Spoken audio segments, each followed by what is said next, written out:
Jumane Nyakor Mkajwang jatenda piny Kenya William Ruto nyono higni adek ya PC nyaka ne okaw telo kowuok kuom jatend piny machon Uhuru Kenyatta. Ruto ne oteno mise mag campaign mage ewi dongruok mar ngima jogo mayuto gi ni piny, bero ngima ero chumi, siro joma yuto gi ni piny kod kelo lokruok bura. Higni adek sani gin ang'o gini mosetimo kare to mage ma oserem chopo kare to tende chalo nade? Jafwambo Walter Nyambaga miyowa kaka sirikand Kenya Kwanza osebedo kadha cha yorego mag telo. Apaya mochomo kar jot mar jatend piny ne ok en wuoth mayot kamano kendo ne opong' kod kuthe mag okuro. Kata kamano William Ruto makinde ne en jalup jatend piny ne obano bad sati kendo tayo kampen mage bwo riwruok mar Kenya Kwanza mane odunyore kod kweth mag Azimio mane ochiek njugu kaluwore kod sir mane oyudo kuom piny owacho kindeno. Ruto ne ousore bwo mise mongirore mar Hasla mane ji mathoth oyiego ni ne biro resogi e lwet ongoke madongo mag siasa kata dynasty. Ruto ne ochiwo geno mag tije ngima mofuong'ore kod lweny mar bero chumi. Ruto ing'eni nodonjo sirikal kaka ng'ama iluongo ni ok ne en dynasty. Ne en alana, ne en ng'ama koka chako. Wiliet go duto William Ruto ne oyombo kod atamalo 50.49 kendo kwepo dok nuoyo yiero kendo loch mare ne oye lwedo kod ng'eto mar doho maduong'. Mogik pachoka, Ruto ne ochako ketayang dwache mane geto duoko chien pek mar ngima ewi ndalo 100 mokwongo. Ichuogo tije ne roere bwo hola mar Hustler Fund duoko chien bech mauta kod nengo chiemo. Ruto bende ne oriedo bero lwasi mar pur kod pith kaka yoro nyayo chiemo pachoka, dongo mar uchumi nyadiriyo mar kama ne oyude. Kata kamano chal mar chopo kare wechegi jopiny orwako mopogore opogore. Pandana yudo Hustler Fund. Ayude yo makare, anyalo loso kode gige na achiel ariyo adek.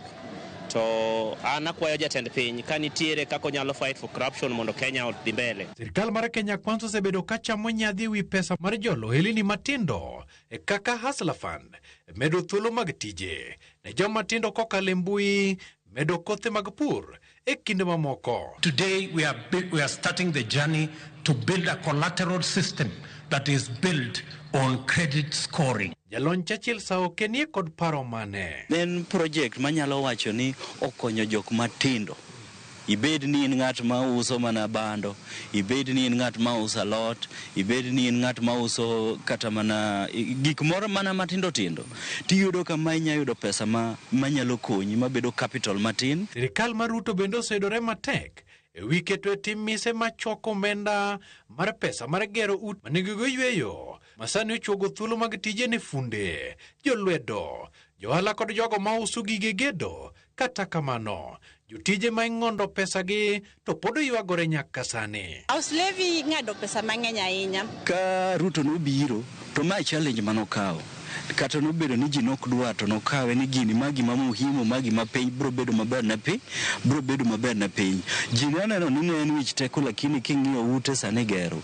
Kuonde ka kuonde dhi e taonde ka taonde ute igero. Kar chugo chike minyal choko dosuru mar tego chumi pachoka masiro dwach piny kod kaka itae. Sirikal mar Kenya Kwanza ne oromo gi wi pi ka odure kama ne ojende mag jenzi ne okwedo weche mag paro mag chik mane geto yore mag choko suru kendo ma ne okelo ng'anyo mapek pachoka. Maaskari walitumia nguvu nyingi ile yenye hata ukijaribu hata kuangalia hadi unamwona mtu mwingine anapiga mtu risasi na ni binadamu kama yeye. It cannot be that you are planning on how to incite young people, on how to pay young people to destroy people's businesses, to burn people's properties. Bang Gen Z protest no, nitie gik maber mosetimore.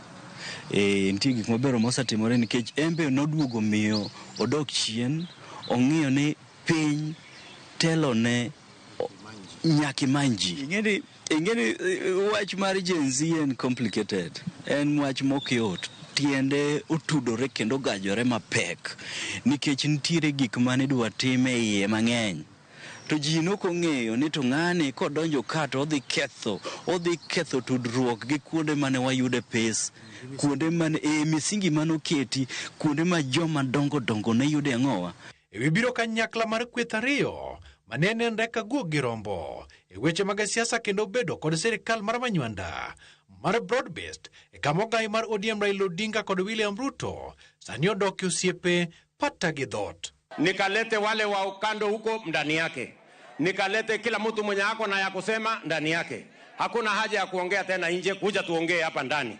Hakuna haja ya kulaumiana iko nje, lete maswali yako hapo ndani. Sisi wote tuungane, tutengeneze serikali ya kuunganisha Wakenya wote. Unajua hawa watu waliniita ati mimi Zakayo. Sasa hakuna haja ya kuita mtu mmoja Zakayo. Kila mtu akuje tukue Zakayo sisi wote hapa ndani. Okinyal beda ni koro in koro mayo midhiye to mae gimidwa timo nyaki manji kendo ntiere nyaki ibed piny tipimni ere jok manyalo konya rito piny. Ting'eni bang' kana osayudo mano emomiyo koro yudo ka piny oriwore kendo piny ochung'. Kaka yor temo keto e tim mise mag weche mag thieth manyasani okumba mar thieth manyien mar SHA mawuok e mano mar NHIF. Ruto liet nego e wi mibadhi kod kaka achiedh nade okwako laino. SHA giri pesa ing'adowa mang'eny to kidhi korka thieth koni yudo ka nitie osiptende moko ma pod ok accept SHA no ero. Yudo ka idhi e osiptal maybe ichulo ni mana kitanda kende to yath dhi chuno ni idoge ang'owa idoge ofukuni. Koro rako ka ker nyalo timo gimoro about SHA nikech nitie joma yuto gi ni piny koro kata kwadok kwa dala kochacha kata Nairobi kae.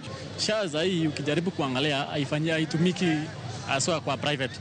So hiyo ndio tulikuwa tunaona at least kama angesukuma hiyo miradi NHIF ama SHA itumike kwa hizi hospitali ya private. Tubende Kenya Kwanza osekedo kod mibadhi makare pachuka. Let me ask you members of parliament who are seated here. Do you for example know do you for example know that a few members of your committee collected 10 million shillings so that you could pass that law on anti-money laundering? Did you get the money? So we are going to arrest them. Yes. But lobbying is a different thing from extortion. From extortion. Kedo kod mibadhi mano gini en tich mokiyot. Walter Nyambaga, Ramogi TV.